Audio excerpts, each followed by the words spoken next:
In today's video, we're going to be taking a look at the new Land Rovers from FMS, their latest additions to their FCX24 lineup. Before we get too far into this video, be sure to drop a comment down below and let us know which of the 4 new vehicles is your favorite.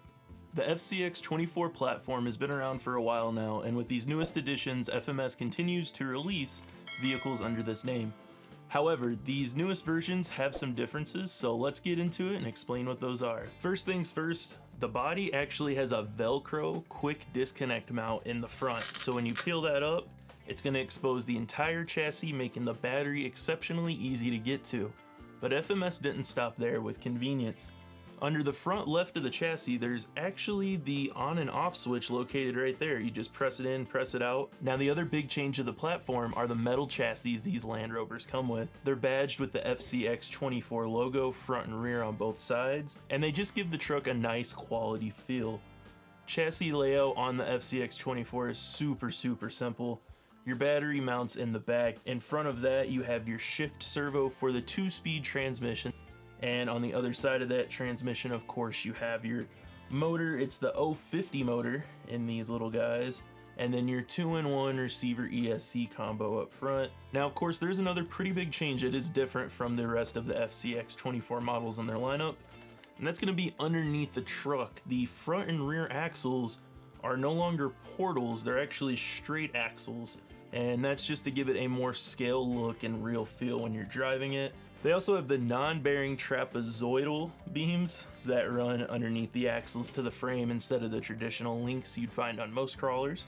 Overall, the chassis is just really nice. It's an easy, clean layout that I'm sure a lot of people will enjoy. Zero complaints there. Now, these trucks do have 2 different size tire and wheel combos on them throughout the 4 models. The Range Rover and Discovery both have the smaller tire and wheel setup, whereas the Defender 90 and 110 have much larger wheels on them. Not necessarily like a 1.9 to 2.2, but think of it as a 1.9 class 1 on these guys, and then just a standard 1.9 tire on these guys. You're gonna get a little bit more suspension travel on the 2 smaller wheel setups. There's really not a ton on the Defenders. There's still a little bit of flex on them, but not nearly as much suspension as these guys. Now, one other drawback of the Defenders is the plastic bumpers and roof racks just feel really flimsy and cheesy, especially when comparing it to the Range Rover and Discovery models. These just feel a lot more durable, like you're not gonna have to worry about them breaking or anything. But I mean, these are really flimsy, especially on the 90. That front bumper feels like it's gonna snap just moving it. And the roof rails are pretty similar. When on the 110, they're longer, so there's more flex. And one good rollover on this, or like a foot drop or something, you might manage to crack that. It is really flimsy. As far as accessories go, you do get some goodies with each of these models. With the Range Rover and Discovery, you do get the little tracks to like help escape from sand and mud. I can't remember the name of them. The Discovery does come with the spare tire to mount on the back as well. And then both the Defenders also come with a spare tire to mount.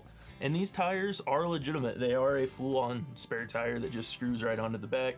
Super cool. The tracks do come with everything you need to mount them on the sides if you wished. One of the really cool features, the accessories on the Discovery are actually removable.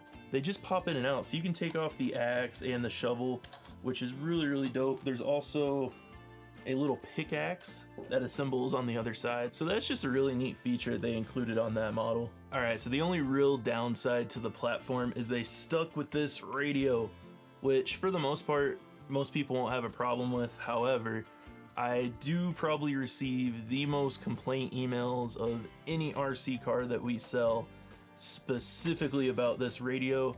People get their FCX24 crawler, doesn't turn on, doesn't work for them.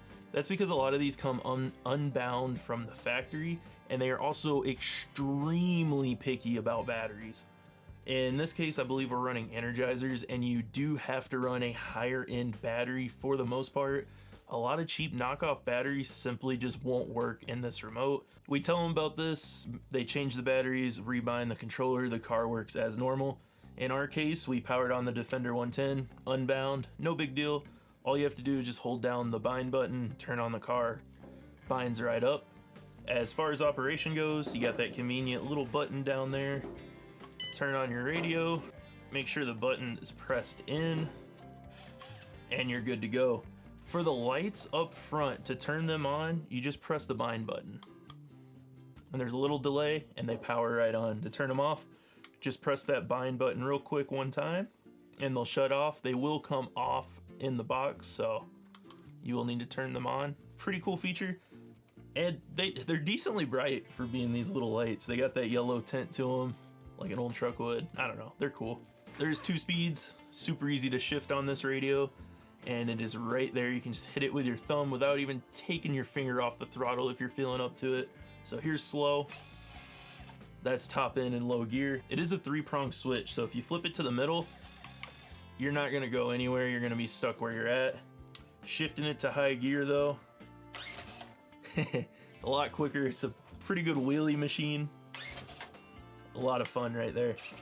Same in reverse, you gotta be careful, you'll be shooting all over the place. But back to low, I mean, this thing's really slow. It's gonna do good creeping along the trail. Decent amount of torque, nothing too crazy, you know? Pretty standard for a small RC. So unlike the Power Wagon, and I would say even the Blazer, just due to a little bit more suspension clearance, these are gonna be more trail oriented. I'm sure you can rip up the rocks just fine. However, like we said earlier in this video, there isn't as much suspension clearance. So I think if you wanna do, you know, big obstacles with a small crawler, you're gonna wanna lean more towards the Power Wagon, maybe the Blazer, even the Smasher with some different tires. The Smasher actually does relatively awesome on the rocks. The Lemur, you're gonna need a little bit of tuning there. But these though, they're gonna be great for crawling indoors, small desk area, out on the gravel, you know, along the trail. These will do pretty sweet. If I had to pick a favorite, I'm definitely a sucker for just the classic Range Rover. It looks really good. It's a little bit cleaner than the other ones. I don't know, I'm a sucker for that one. But the little guy's been growing on me. I think this thing would be really fun. You can make like a little mini monster truck out of it, or just do something really stupid, put a big motor in here, a lot more power, and just make it like a crazy little stunt truck. I think the chassis would be perfect for that with how short the wheelbase is. Now, speaking of wheelbase, there are obviously going to be some differences. They don't use the same chassis all the way across for this one and just put extended bumpers on it. There are different chassis lengths. And the shortest wheelbase truck is going to be the Defender 90, of course, at just 111 millimeters of wheelbase. But that's where it ends. The other 3 all have a wheelbase of 134 millimeters. And taking a closer look at them, these 3 all do run the same chassis rails, so the only one with a difference is the short little Defender 90. Alright, and even with the accessories, the lightest of the bunch is actually the Range Rover. It's going to come in right about 11.7 ounces. The next heaviest in the lineup is, of course, Little Shorty, aka the Defender 90, and that's going to come in about 12.6 ounces. The third heaviest is going to be the Discovery, that's coming in right about 12.7 ounces. And then finally, the heaviest of the bunch at 13.25 ounces is the big old Defender 110, which is no shock. A couple things all 4 do have in common: full Metal Gear drivetrain, they are fully licensed replicas from Jaguar, and they all are very highly detailed ABS plastic bodies. You have roof racks on all 4. Some have the little, you know, camel desert truck logo. We got the little fake lights on the top of these 2. You do have scale molded mirrors on all of them. You have the little like door fender trim on the Discovery. You have the fake winch. Of course, you got the molded little taillight covers, molded bumpers on the Discovery and Land Rover. No molded bumpers on the Defenders, but you do have a molded ladder rack that goes up to the roof rack. And of course, the molded front bumpers on all 4.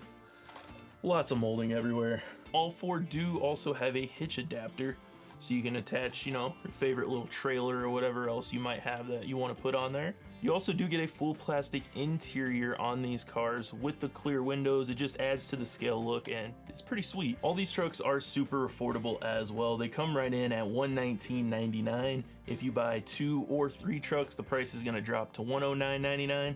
And if you do purchase all 4, the price will come to $99.99. So the more you buy, the more you save, which is really cool. And it kind of gives you an excuse to buy all 4 if you wanted to. You know what I mean? Just saying. Be sure to let us know down in the comments below which one of these 4 trucks is your favorite. If you're interested in learning more about the Land Rover lineup or any of the other vehicles in the FCX24 series, we do carry all the cars and parts on our website, www.naughtyboyrc.com. And remember, keep it naughty.